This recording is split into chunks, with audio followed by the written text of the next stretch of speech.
Blog Talk Radio.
Handles, any one of my social handles at Locker Report, which is on Twitter, Instagram, Locker Report 100, all small cat.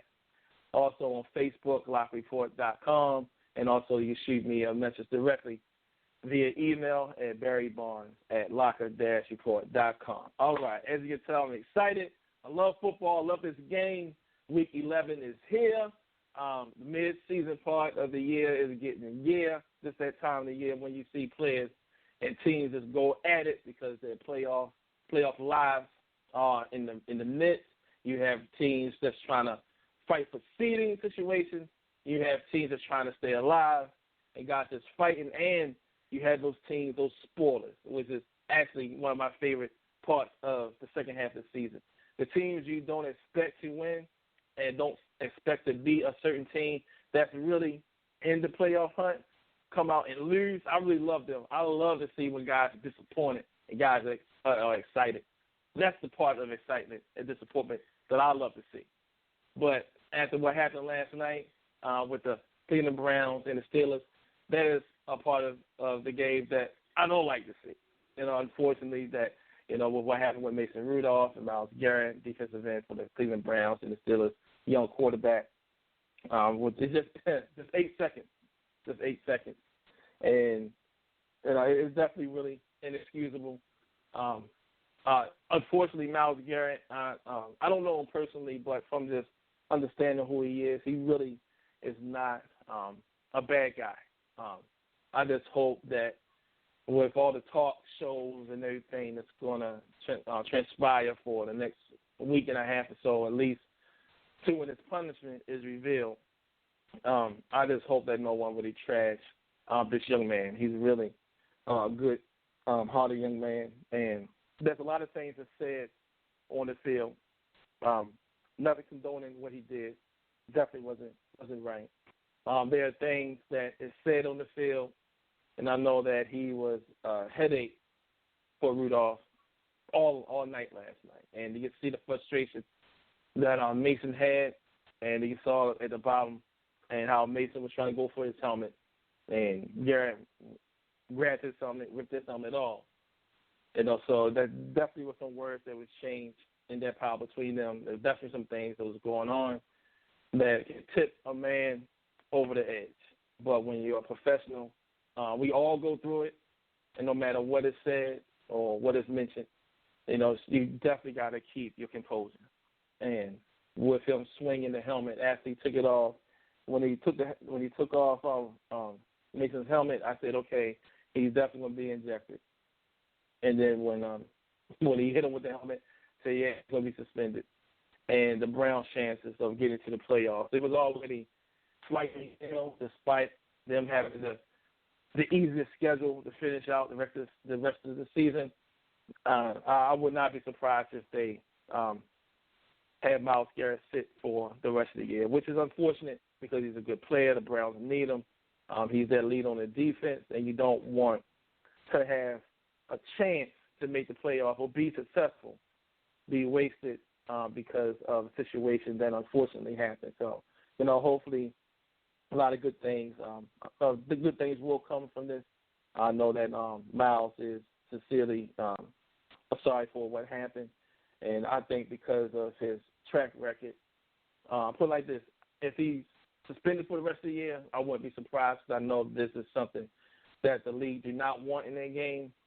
But if he's just suspended for a couple of games, I would not be surprised that either because he is a good guy, he's definitely a leader in this community, and I just hope that this does not paint a negative picture on Myles Garrett because he is not a dirty player and he was not a heinous type player either. So that's the only thing that I really hope that does not come out or he is painted as, because if that happens to be a case, I know you don't like to talk about regular stuff that goes on in the NFL, but I definitely will have something to say about that.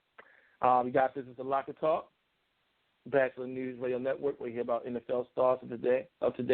And today's show is going to be really great. I'm going to talk about stuff what to look for in Week 11, and then I'm going to talk about with my officials so far with their highlights that they had pretty much in the second half of the season, pretty much to that midway point of the season. I know that everyone have their opinion about officials. Everyone who listens to the show knows my opinions on the officials, all because I associate with those guys. And I'm around, and I know the work, and I know the craft, and I know the effort that's put into it. So when I see these guys on the field, I know that these guys are working really hard, and these guys are all truly the best in the business. They have everything in their corner to help them. And, yes, it's an imperfect game with an imperfect system, so there's always going to be that element there. But trust me when I tell you that these guys want to get it right more than the players, more than the fans. When I say that they want to get it right, trust me, they want to get it right. And there's some things that they did that was on the field, good on-field calls that they truly got right. I'm going to highlight those guys during this show today. All right, now, what to look for Week 11. Next week, hopefully, I can start getting into some playoff scenarios. We're right around the corner for that. That's the sad part about the mid part of the season, that now we got to start talking about the end of the season, which sucks. But that's all right, though. You know, football in my life is all year round, so don't worry. You guys are always going to be loaded with a whole bunch of good NFL stuff.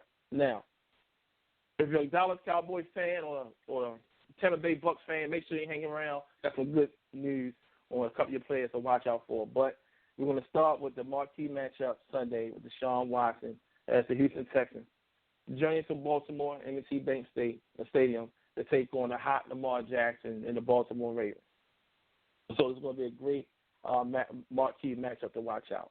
Now, both players, Watson and Jackson, are the first two players with at least 15 passing touchdowns, 5 rushing touchdowns, and a passer rating of 100 or higher through the team's first 9 games of the season in NFL history. With 2 passing touchdowns on Sunday against the Ravens, Watson will become the 5th player in NFL history to have at least 20 passing touchdowns and 5 rushing touchdowns through his first 10 games in a season, the first in NFL history. The two have passed 3 players to accomplish this feat, earning Associated Press Most Valuable Player Award that year. Now, talking about with Deshaun Watson, who is really a true dual threat, this is going to be one of those situations that I'm going to definitely watch this young man, and hopefully he start to get his props, because right now he's almost like a Russell Wilson, who recognizes being really good, but because he's not flashy or doing those, I would say, highlight reels all the time, sometimes he get overlooked, and he's starting to get that Russell Wilson factor in, but he is a solid quarterback through and through. He's the guy that I would definitely start my franchise with, hands down. Lamar is definitely getting there. We'll see how it goes if the Ravens do continue this path and make it to the playoffs. We'll see what type of football that will be played during that time. Now, your Dallas Cowboys fan, Zeke, one of the best running backs in the league, hands down, that since entering the league in 2016, Zeke Elliott leads the NFL with 4,836 rushing yards. Appearing in his 50th career game on Sunday against the Detroit Lions, Elliott needs 164 rushing yards to become the fifth player with at least 5,000 rushing yards through the first 50 career games in NFL history. The other four players that I'm about to mention that actually achieved this feat are Hall of Famers in Eric Dickerson, who's top of the list at 5,597 yards. Earl Campbell, Houston Oilers, who did it with 5,411 yards. Jim Brown, 5,248 yards, and Terrell Davis, 5,062 yards. So Elliott can join this group if he have a breakout game. All he needs is 164, and he can enjoy the elite Hall of Fame group of running backs. After the game last week, he's going to want that. Now, racking up the yards. Now, last season, Carolina Panthers running back Christian McCaffrey had 107 receptions and surpassed Matt Forte, the solid running back from the Chicago Bears, when he did in 2014 when he had 102 receptions. But Christian McCaffrey had the most receptions by a running back in a single season in NFL history, which he did last year. Since entering the league in 2017, McCaffrey leads all running backs with 235 receptions. With 4 receptions Sunday against the Atlanta Falcons, which he will accomplish, he will surpass Hall of Fame running back LaDainian Tomlinson, who had 236 receptions. For the most receptions by a running back in their first 3 seasons in NFL history. So he's going to pass that. So there's no if about that at all. And for you, the Tampa Bay Buccaneers fans down there. Now, Tampa Bay, yes, they're struggling. They always show a lot of signs, a lot of good signs. Inconsistencies there, here, and there, but that's all right. But despite all of that, the Bucs still have some good things to talk about. The wide receivers, Mike Evans, who have 924 receiving yards, and Chris Godwin had 840 receiving yards. Evans second in the league, Godwin fourth in the league in receptions, respectively, this season. If Godwin had at least 60 receiving yards against the New Orleans Saints, Evans and Godwin would become the fourth pair of teammates each with at least 900 receiving yards through the team's first 10 games in NFL history. So this is going to be something that they can compare themselves to how the Denver Broncos was able to do it in 2014 when Emmanuel Sanders had 954 yards and Demetrius Thomas had 1,105 yards. And the greatest show on turf in 2000, Isaac Bruce had 1,094 yards, and Torrey Holt had 945 yards. So Godwin and Evans can join this elite group if Godwin was to receive 70 receiving yards, which he will get. For some reason, the Saints play so much better. The Bucs play so much better at home against the Saints. So this is going to be one of those games to watch out for and say, hey, look, it's not going to be an easy game for the Saints either, because they do struggle when they in that atmosphere as well. Now, one last thing to watch out for, making it look easy, Mike Thomas, wide receiver for the New Orleans Saints. He leads the NFL with receptions at 86 and receiving yards with 1,027. Now, last week, Thomas had 407 receptions. Since 2011, he was able to surpass Jarvis Landry, wide receiver for the Cleveland Browns, for the most receptions through a player's first 4 seasons in NFL history and reached 400 receptions in the fewest games in league history with 56. With 4 receptions on Sunday against the Bucs, he will surpass Hall of Famer Marvin Harrison and Julio Jones for the most receptions by a player through his team's first 10 games in a season in NFL history. So that's going to be awesome. Marvin Harrison in 2002 had 89, and Julio Jones in 2015 had 89 as well. So it's going to be something to see, something to watch out for. We're going to take a quick pause, come back, and get into some more football. Thank you for listening to Locker Talk.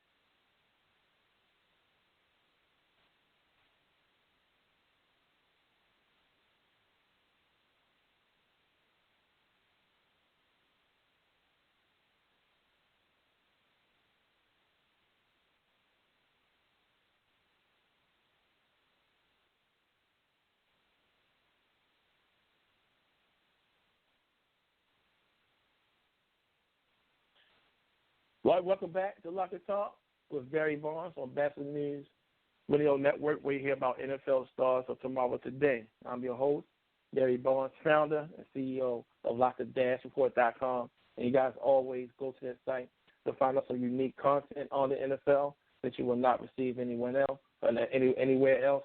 And you also reach out to me in one of my social handles on Twitter, Locker_Report, Instagram, Locker Report 100, all small caps, Facebook, Locker Report, or you always simply shoot me a message directly via email at barrybarnes@locker-report.com. All right. Now we talked about half the show about what to look for Week 11. Now we're going to get to the element that one of the things I love to talk about, and it's the NFL officials, which I call the NFL caretakers, because it takes a lot of love and tender love and care to be able to monitor this game. There's a lot that goes into this game behind the scenes. Trust me when I say this. And I know that everyone always, have a lot of fans in the media. They're so quick to try to bash bash the officials, which is not cool, because everyone is trying to do someone else's job. You go to work, you always have that one person, whether if you're in a management position or whatever position that you have, that you know that your duties are your duties. But yet you always have people that want to signify, and people always want to try to tell you what you're not doing and what you should do. And you know for a fact, like, listen, I know what I'm supposed to do. Mind your business. Let me handle my job.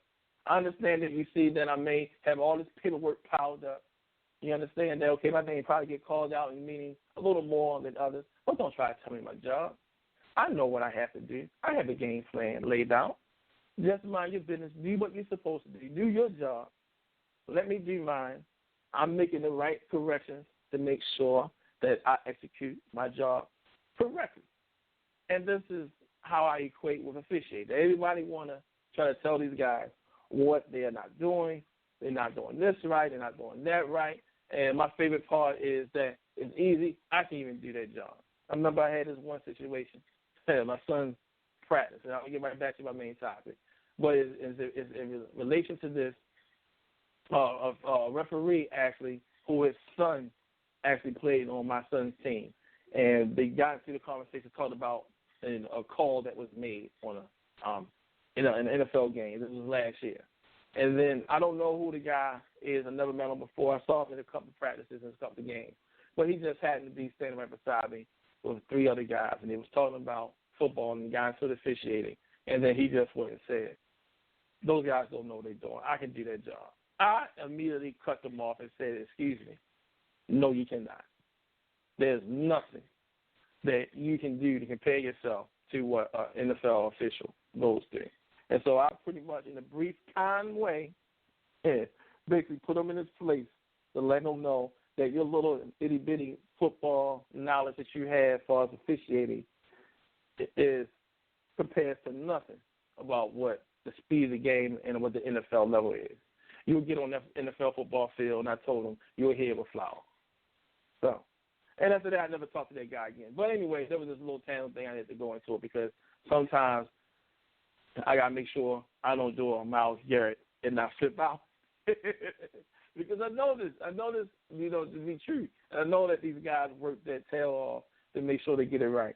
And the biggest topic this season has been the new pass interference rule.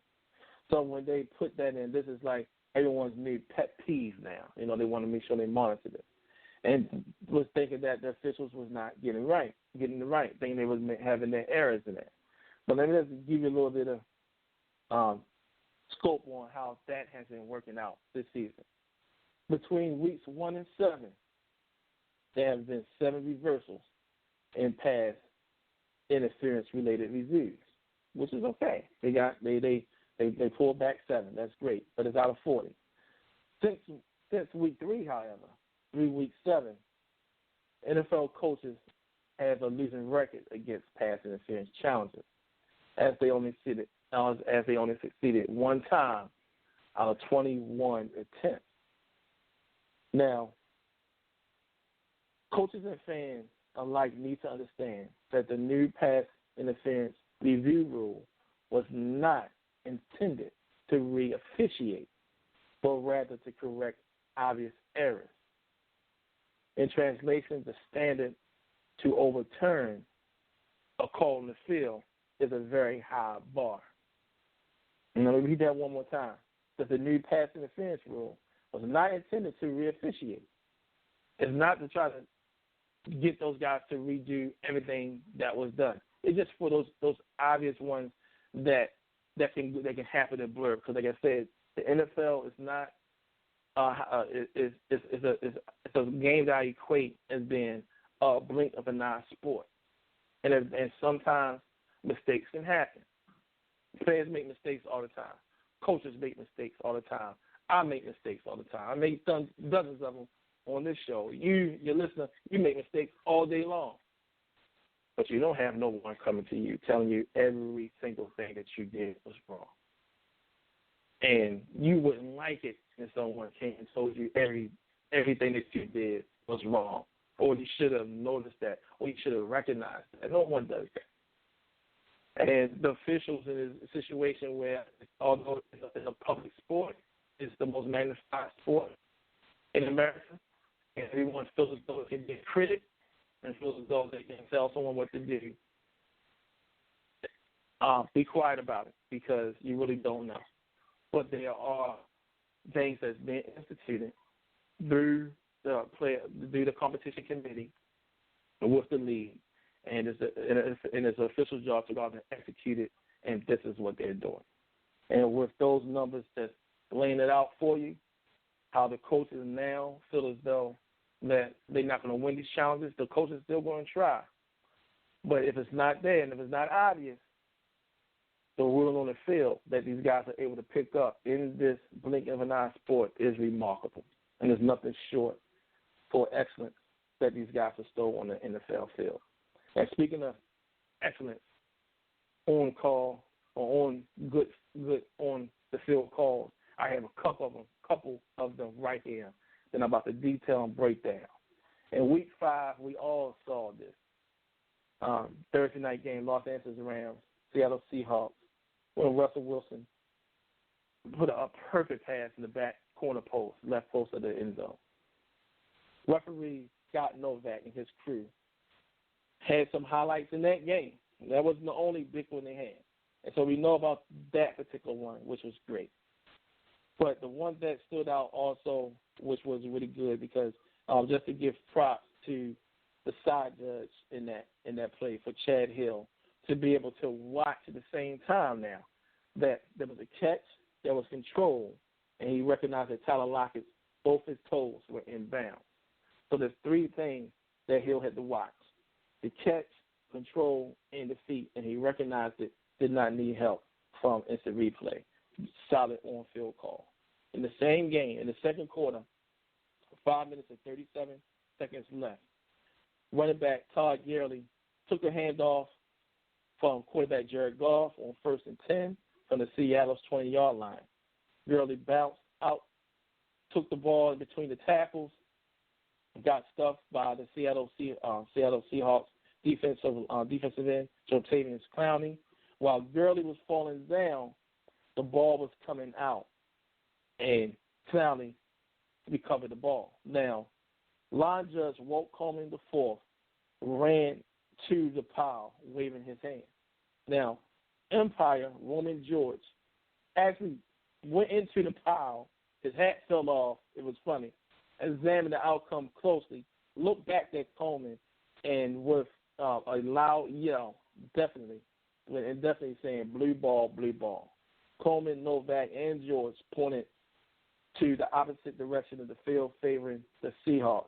Back judge Terrence Mills was there to help clear the pile. So for George to jump into that pile, just to make sure for those guys, for Walt Coleman to recognize and George to recognize that there was clearly a fumble. Only thing they wanted to make sure that in the pile, because anything happened in the pile, wanted to see who had the ball. George got into the mix, called blue ball, Seattle's ball, good officiating.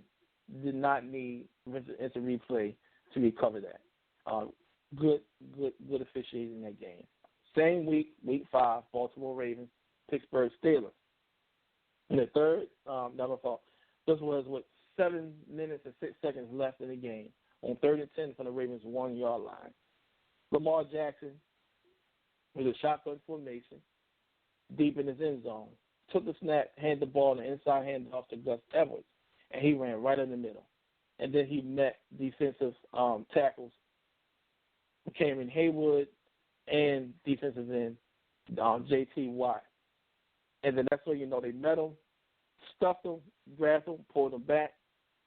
The first thing you thought was the Steelers got a safety.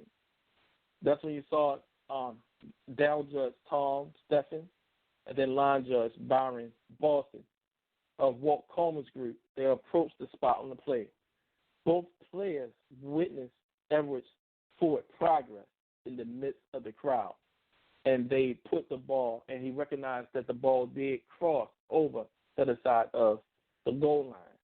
What appeared to be a safety, they recognized that his forward progress got him out of the end zone. No replay for that. They nailed it. The Ravens got the ball and was able to punt instead of it being a critical safety in the favor for the Pittsburgh Steelers. Solid call there. Same week, week 5 was really busy. The Jets versus the Eagles. With 38 seconds left in the first half on the Jets' 11-yard line on 2nd and 10, Eagles quarterback Carson Wentz received the ball from shotgun formation and threw across the middle to tight end Zach Ertz. Ertz caught the ball in stride, and the Jets cornerback Darryl Roberts shadowed him and shadowed him and tackled him into the end zone. Now, Hurts pointed, as soon as he fell into the end zone, Hurts got up and pointed to the field judge, Lane Clark, from Adrian Hill's crew. And Clark automatically gave the touchdown signal. Now, there wasn't one of those situations where Hurts was trying to, I would say, bully the official or bully Clark and say, hey, you better call this touchdown. It wasn't like that. What Clark recognized in perfect view was that when Zerk's position on the field, he witnessed Zach, how he caught the ball, had control, saw that his right knee hit the ground at the Jets' 1-yard line. However, what Clark also witnessed that when Zach was falling to the ground and when his knee hit the ground, the ball was he already extended the ball across the goal line. So it was simultaneously, as soon as the knee hit, the ball was over the goal line.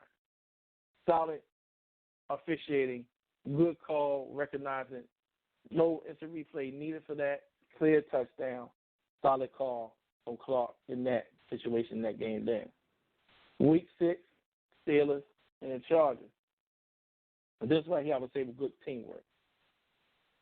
With 7 minutes and 18 seconds left in this game, the Chargers faced 3rd and 5 from the Steelers' 5-yard line. Chargers quarterback Phillip Rivers received the ball from shotgun formation, threw the ball to a high toss in the back part of the end zone to Hunter Henry.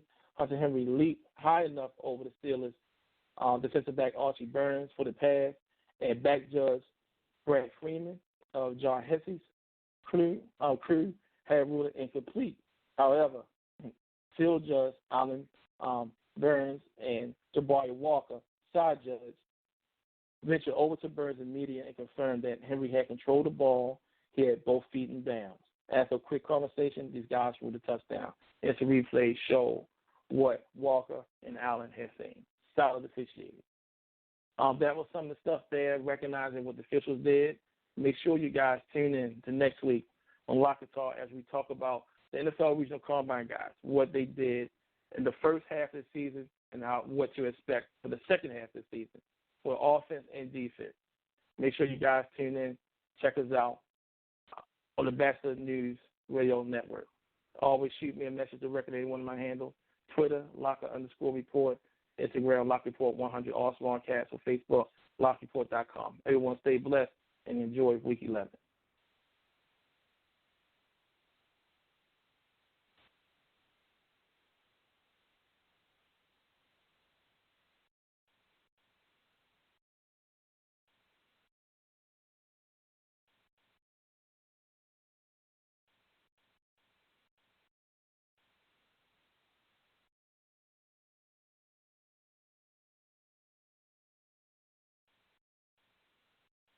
All right. Hey, guys. Thanks for taking in to Lock and Talk. We're here and listen to the show on Fridays from 9 to 9:30 when we have a quick look into Week 12 of the NFL season. Again, this is Lock and Talk, host Barry Barnes on the Bachelor News Radio Network, where you guys on Fridays can hear about NFL stars of tomorrow today. And make sure you guys tune in this Friday because I want to talk about the first half of the season in regards to the players from the NFL Regional Combine, both the offense and the defense. What some of the players stood out and what to expect from those players, those same players, and some other names to watch out for when it's the second half of the season. But right now, we're going to get into NFL tendencies for Week 12. And we got some goodies as the playoff push begins. It actually started last week with the Cleveland Browns and the Pittsburgh Steelers. Everything kicked off of that. Really was not too many implications with that game last week, but the Browns won. You know, considering what they're going through, I really don't see it being too much of a big thing. But however, anything can happen. That's why the NFL is so great. But going to Week 12, we have a solid lineup, and it starts Thursday night with the Colts and the Texans. Two teams were definitely in the hunt for a playoff spot, especially the Texans. Now, the Texans are at home. The Colts is trying to get themselves back into the flow before Jacoby Brissett had injured his knee.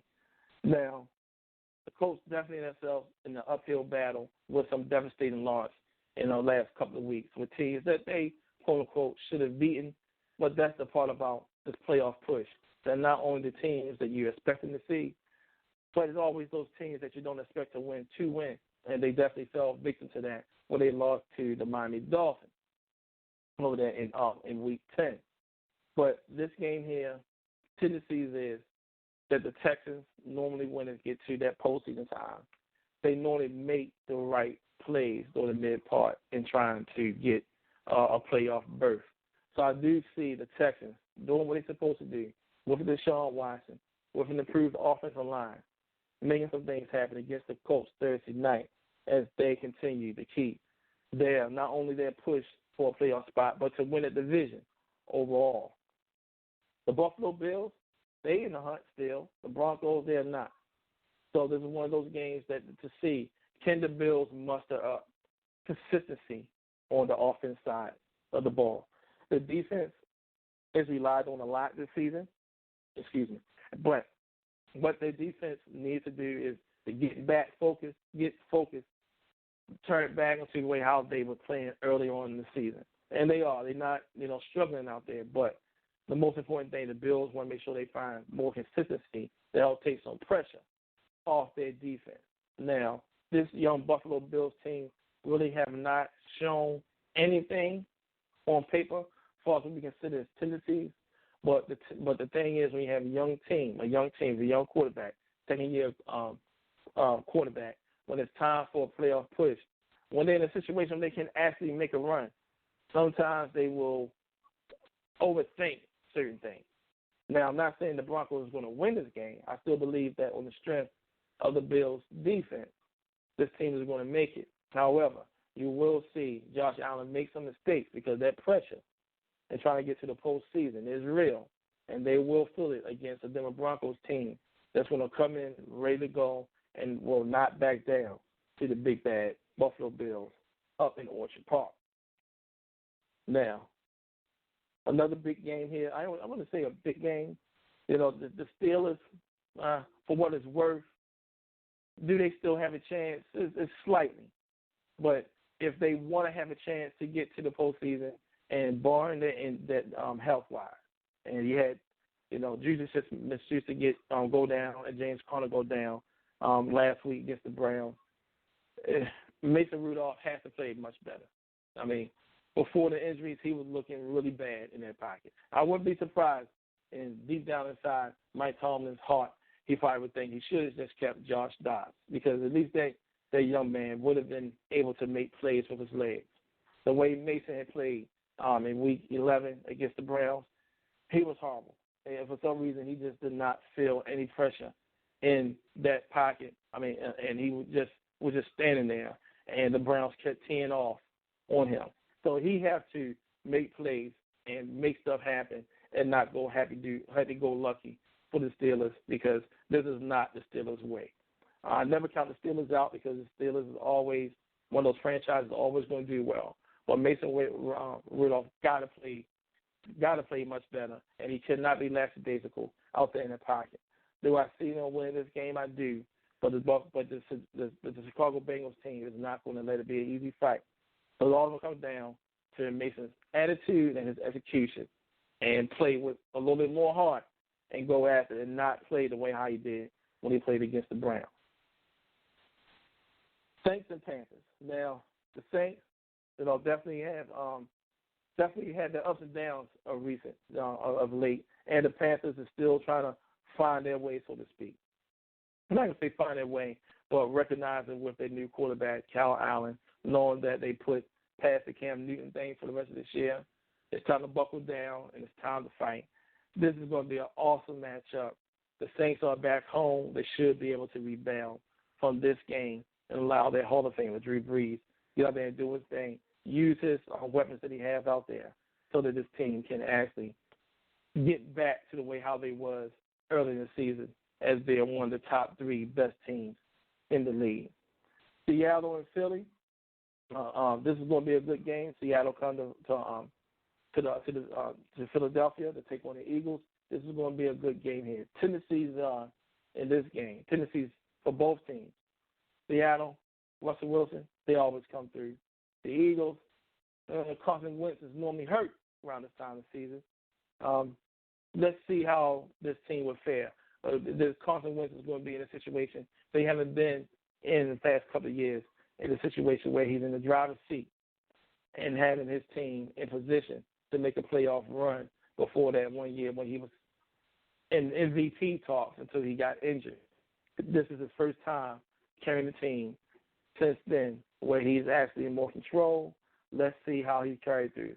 Tennessee's is that the Seattle Seahawks win these type of games on the road to strengthen their chances, and not only getting a good seed in their conference, but to combat against the 49ers and get and win the division, because there's still life there for them in that regard.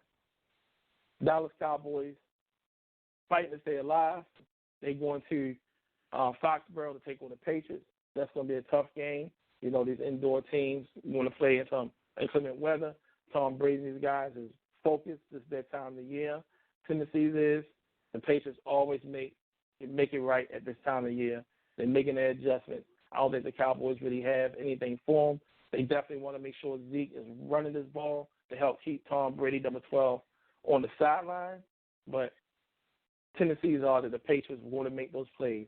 They will make that think a little bit more, and that's when you will definitely have your turnovers, and the Patriots will take over and have their fun with that. And then that Sunday night game with the Packers and the 49ers.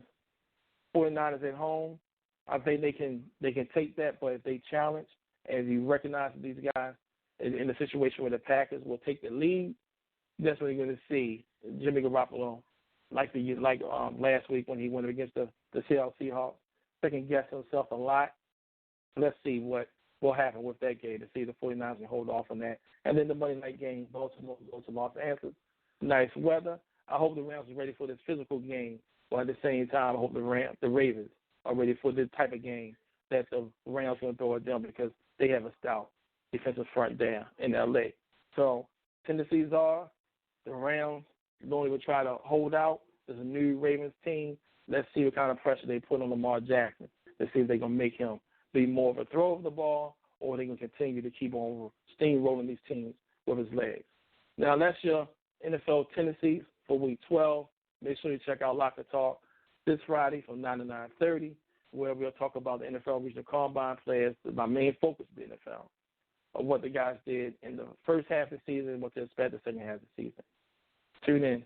Thank you for tuning in to the Best News Radio Network. I'm your host, Barry Barnes. Everyone, have a blessed week. Bye.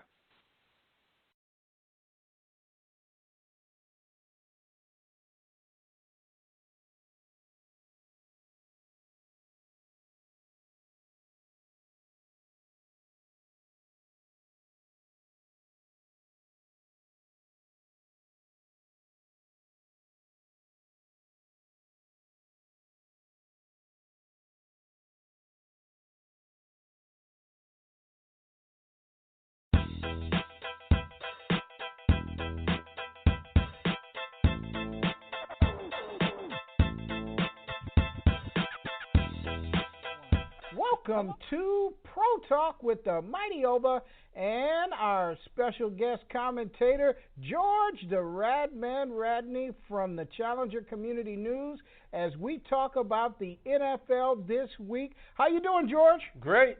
Mighty Oba, good to see, good to be here once again under these hot lights. It's a beautiful place to be, especially when it's so freezing cold outside. It is cold outside, but, buddy, we are headed to Miami this week.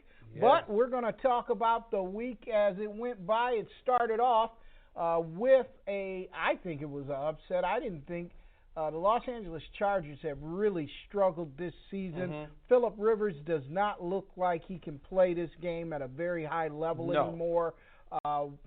They lost to the Oakland Raiders on Thursday night, 26-24.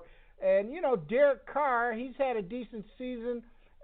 And he's performed within the framework of the system, right? He has. Derek Carr has been a good quarterback. I mean, he broke his leg the one year. He was having a good season. He ended up breaking the leg right near the end of that season. Couldn't finish.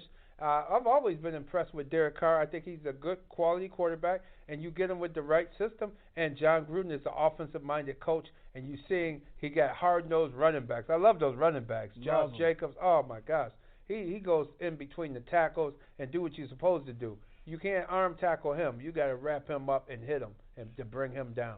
And Detroit went to Chicago. They lost to the Bears. They did not have Stafford. That was huge for them. Oh, yeah. Jeff Driscoll did have a respectable game. He threw for 269 yards. But they fell short against the Chicago Bears. Bears have struggled this season. Exactly. And you said Driscoll threw for how much? 269. Wow. What did our guy do?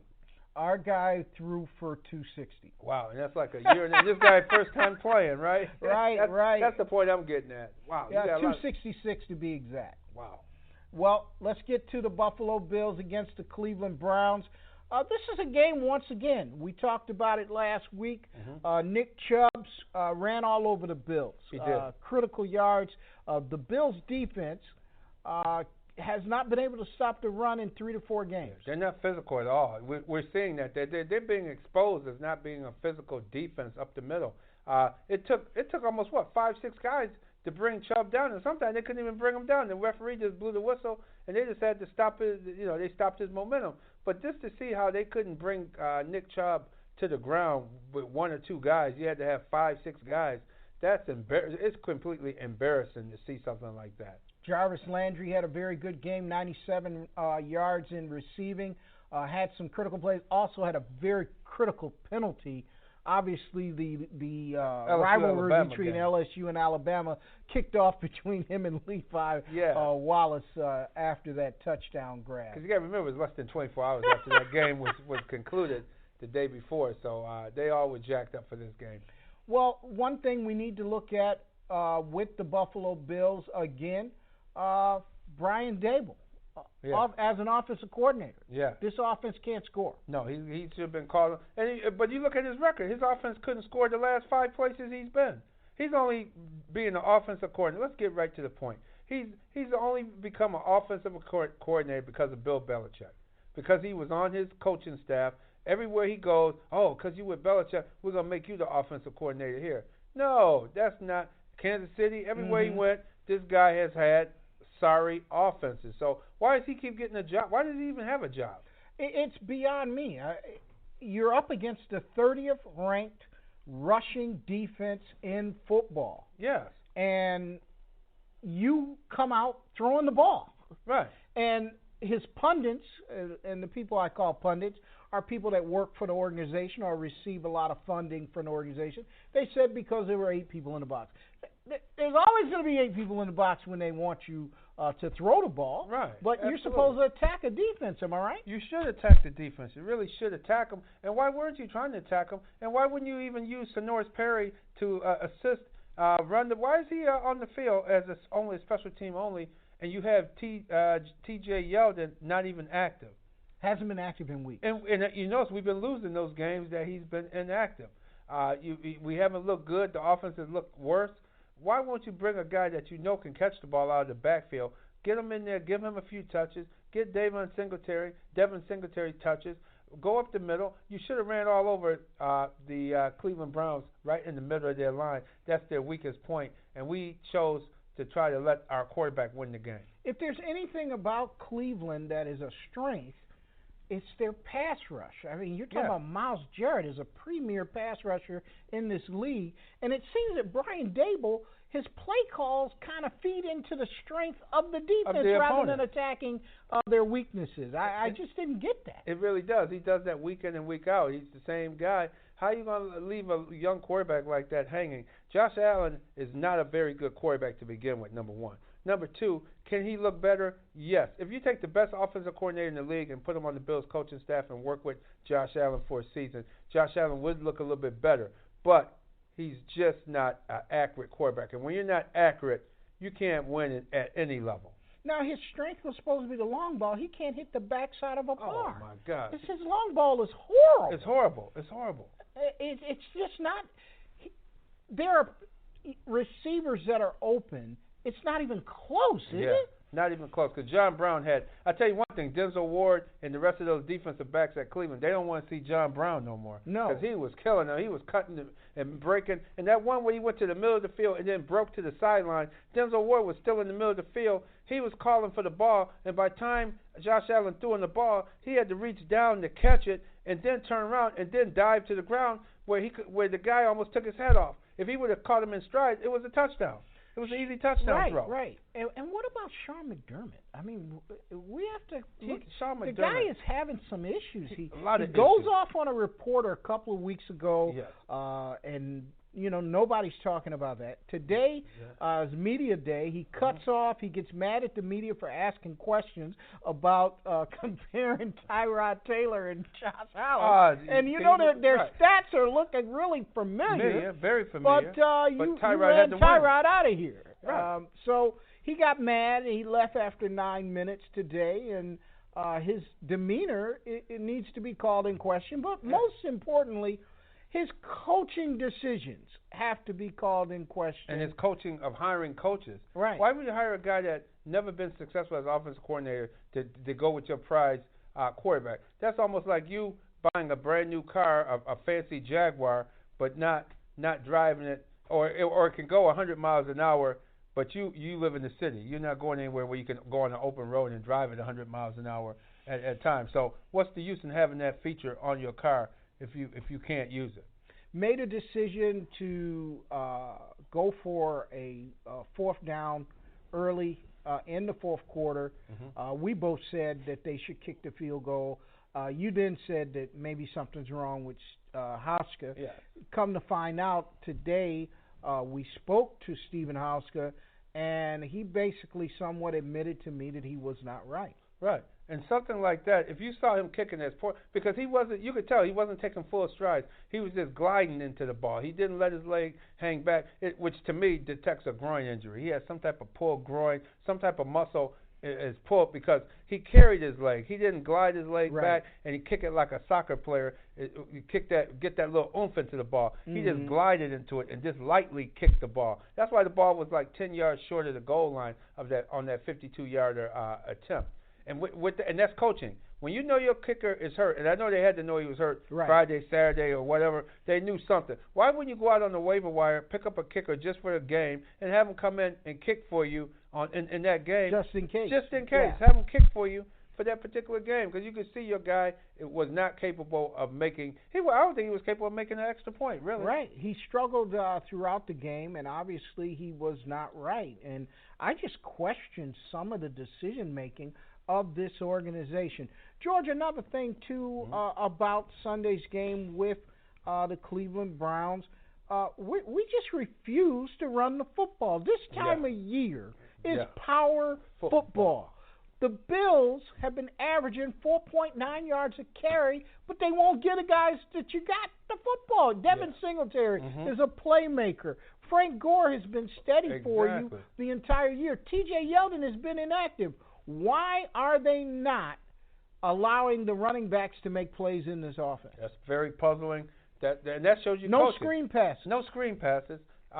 It's crazy that they don't run any screen passes. That would have been perfect last week against Cleveland's, especially Myles Garrett. The way he was beating Dawkins and coming around that corner, I would have came with some screens right at his side of the field and set it up and use that. You got to use, and then you should use screens almost every week.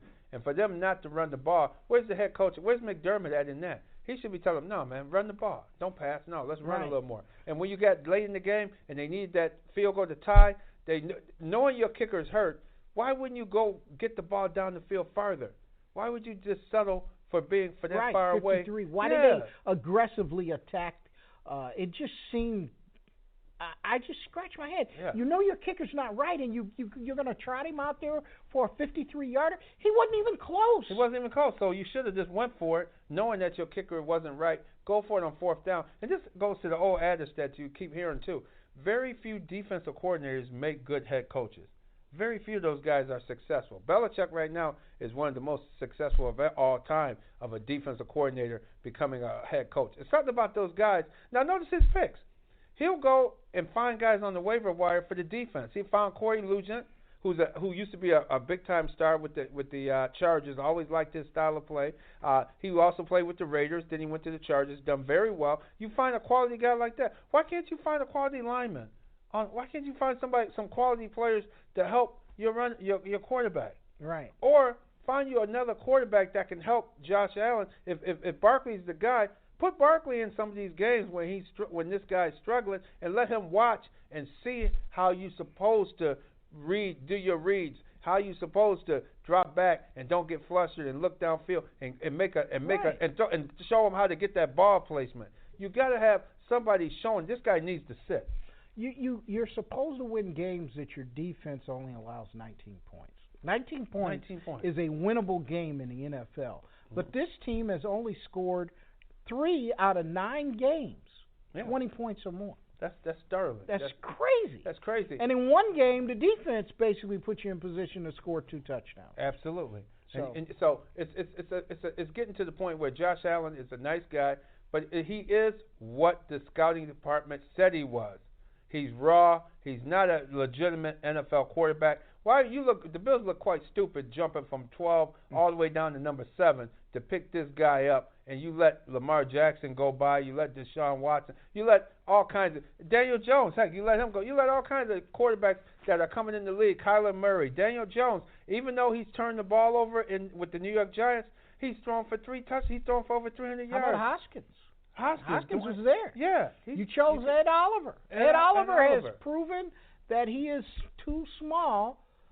Teams are going to attack him when he's in the game. He's small. And they're making Ed Oliver look bad because that's not his true position. Right. Not in the NFL. He's an edge rusher. He has speed, but you can't see his speed because he's being clobbered up by a 320-pound offensive lineman. How about Starla Tule? Oh, my God. Oh, my God. He's making what? About $12 million a year.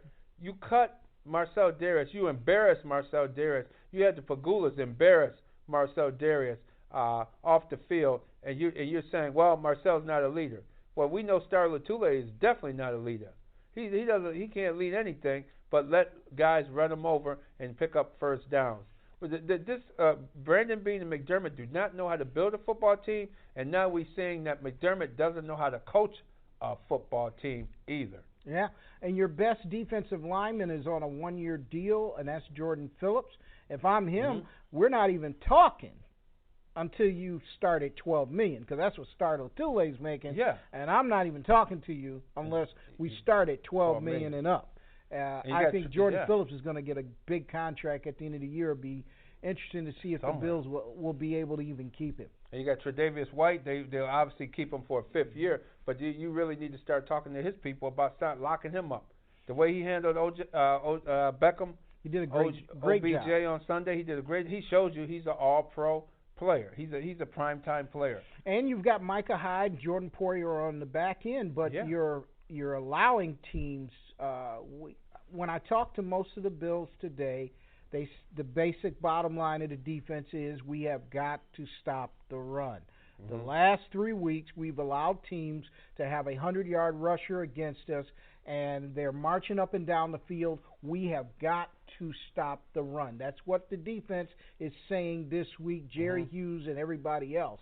But another thing, too, about this defense of Sean McDermott through Leslie Frazier, it's a defense that they like to drop defensive linemen back into coverage. And to me, I think it wastes the rush ability of a Jerry Hughes dropping him into coverage on many plays. Yes, I just don't agree with that. Yeah, it does. Lorenzo Alexander, you're dropping him back. You should be dropping Edmonds back. I like Edmonds. He has a wingspan. He can cover, and he's fast. I can see covering him in there. But Edmonds comes into question, too. Why is he not making plays as a middle linebacker? Well, he got a safety this week. We give him that. That was a big-time play. I thought Sunday might have been one of his better games as a pro. That's true. But maybe he would be better on the outside rather than in the middle. He's more of an outside suitor. And see, that's what I don't get with McDermott and Bean. They draft quality guys, but they putting them in the wrong position. Right. They're not putting them in the best position. How are you going to draft at number 9 Ed Oliver and put him on the inside, and knowing that he's only 285 pounds and he's going up against guys minimum 300 week in and week out? Why would you do that? You're not setting Ed Oliver up to win. You're not setting Tremaine Edmonds up to win. Move him to the outside and get you a bona fide middle linebacker. Right. The guy from LSU, Devin White, he went 5th overall, but I would have been trying to make a move to move up to get. Could you imagine if you had him in the middle? Absolutely. And have Edmonds on the outside? Big time. Oh man, big time. You're now, set. One other game I want to talk about before we talk about next week: Pittsburgh Steelers defeat the Los Angeles Rams 17-12. Pittsburgh is now 5-4. Yeah. Without his quarterback, without his star receiver. People in Pittsburgh before were talking about firing Mike Tomlin. Yeah, when he was 1-4, and now he's come back. And you got to imagine, man, what kind of locker room that was with AB, Antonio Brown in there, and Le'Veon Bell, and man, just think of all the stuff that Mike Tomlin had to put up with there in Pittsburgh. But he comes out, he coaches well, he doesn't, he shows you some emotion. But he gets his guys up week in and week out. They found a way to win, and I think they're going to go into Cleveland and find a way to win on Thursday Night Football. I really think they're going to be able to handle it because Freddie Kitchen going to find a way to screw things up, especially if the game is close. Kitchen just out-coached Sean McDermott. Right. Freddie Kitchen. after botching up some early action, I mean, he went 8 times in the 5. 8 times inside Worst the 5 yard line. Worst play calling I've seen. I know. And he was another one. He was running toward the Bills' strength of not going up the middle, but going to the outside. You don't run on the Bills. Our linebackers and outside edge rushers are pretty decent.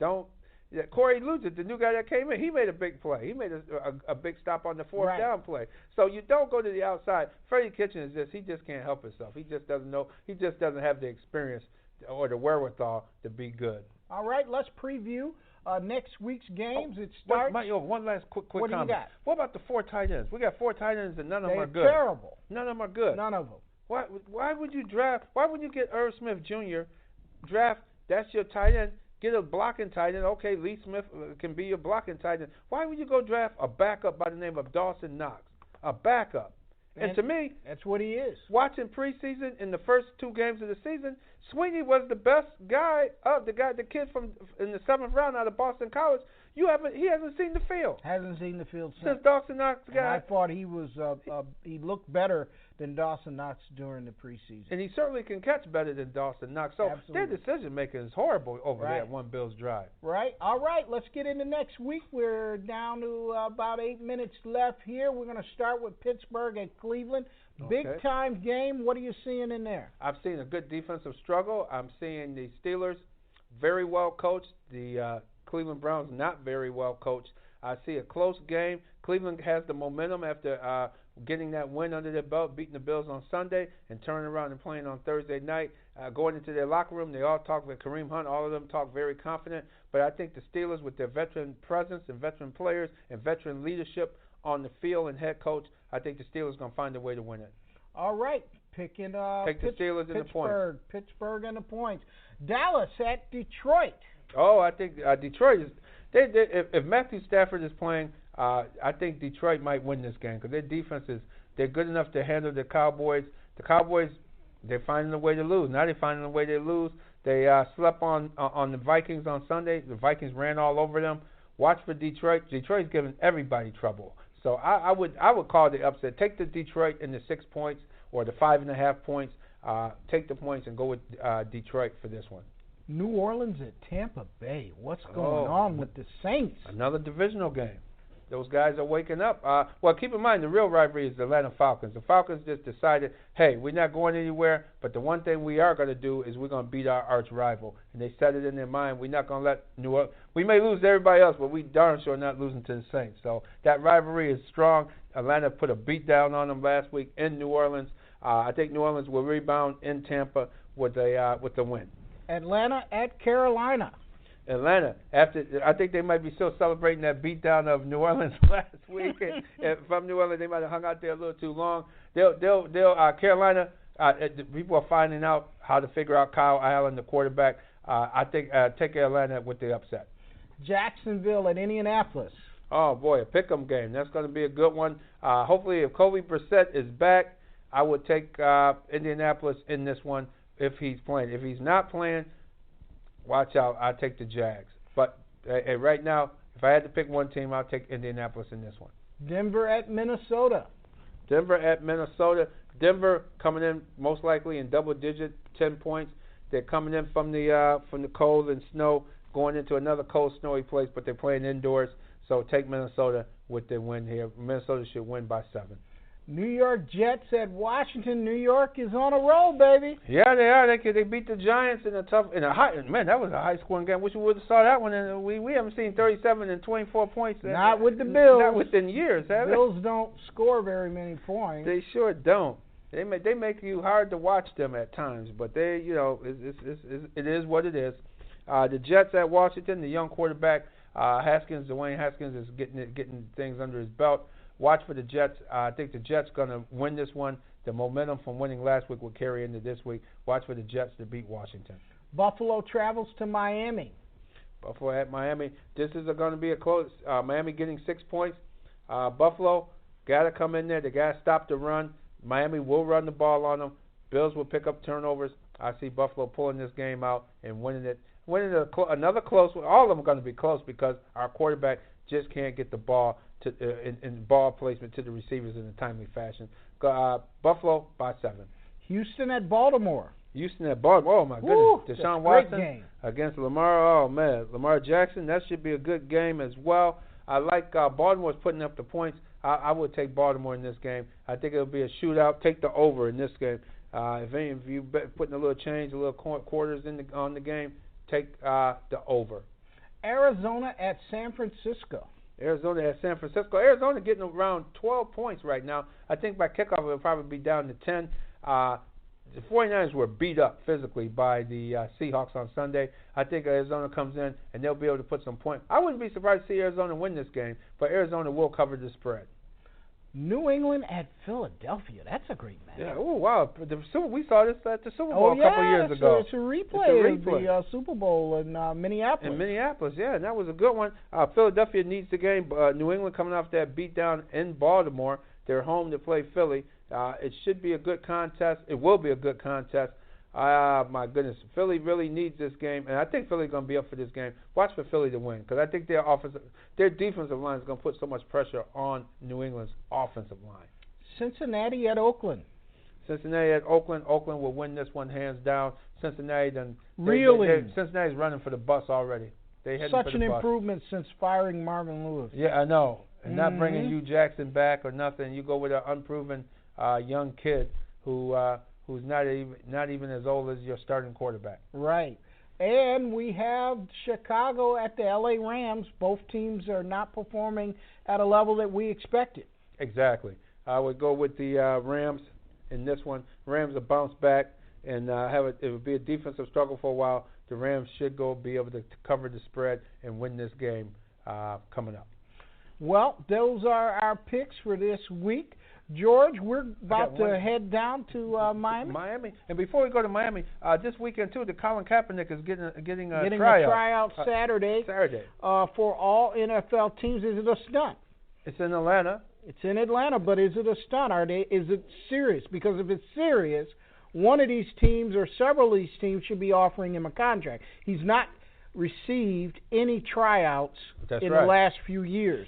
But from the bad quarterback play that we're seeing in the NFL, there's absolutely no way you could tell me that Colin Kaepernick should not come away with some offer from another team. And I really think nobody has really mentioned that on their commentaries about it. My commentary is because of the bad quarterback play and how bad it's getting, and you're seeing teams not even a combined score of under 37 points, where I never used to see the under being under 37 for combined scores, and you're getting those scores. Right. But the Buffalo game was 19-16. I mean, you're getting horrible quarterback play, and because of that, I think they know. And plus, the media thing surrounding Kaepernick, I think that was all led into that. Hey, you really need to do something and get this guy, give him a real chance. Right now, we heard Miami's there, Denver's there, Dallas is there, Chicago's there. Those are teams that signed up already. Pittsburgh should be there. Why aren't the Bills there? Bills should be there. Their quarterback is lackluster. And they're playing in Miami, so they can fly right over from Atlanta and fly back to Miami for the game. Absolutely. Why not? Why not? You have a scouting department that could be there. So send the league board over there. It doesn't affect the guys that need to be there on a day-to-day basis. Exactly. Get over there and check this guy out. And are they serious? That's the question. Well, a lot of people are accusing the NFL of putting on a stunt and not giving him an honest opportunity to get on with the team. Well, I'll tell you one thing. If they don't sign them, because they're going to have video, everybody going to get to see the video of them. So when we see the video, and if he's looking good and he can't look as bad as some of these guys we've seen out here playing. Right. Come on. If he's looking good and in shape, the media, I think the pressure is going to force somebody to pick him up. All right, last few seconds. What do you think about the Bills? Will they be able to stop the run? Miami's the first team that started running the football and exposed these guys' weakness against power football. I say yes and no. They're going to run for a while. The Bills will be able to stop them for a while, and I think Fritz will come back with some turnovers to help the Bills out and give the Bills the win. He basically lost the game here. He lost the game here. So he'll lose the game there. Exactly. That's how I see it. Miami will have a chance to win it, and they done won 2 in a row, too. All right. Thank you for tuning in to Pro Talk with the Mighty Ova with our super commentator, the Rad Man from the Challenger Community News. We'll see you again next week right here on Pro Talk.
Oh, baby, do you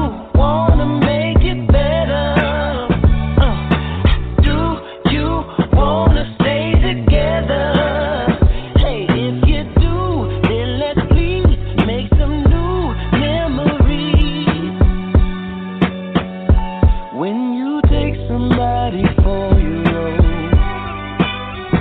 It can't survive on history alone. Yeah. Meet me at the hotel motel. So we got a room at home. Go to a place that we don't know so well. It'd be nice, add a little spice, try some new seduction. Show each other how. Give each other new instructions on what makes us feel good now.